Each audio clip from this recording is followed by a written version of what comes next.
In this tutorial, I'm going to show you how to remove the battery on a Moxee M2303 smartphone. There's two notches. There's one here and there's one here. So from either side, using the tip of your finger, push this down gently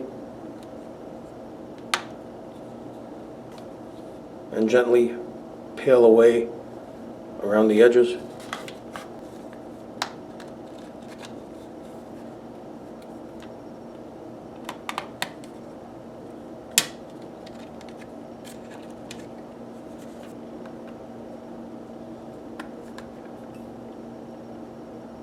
That's how you remove the battery.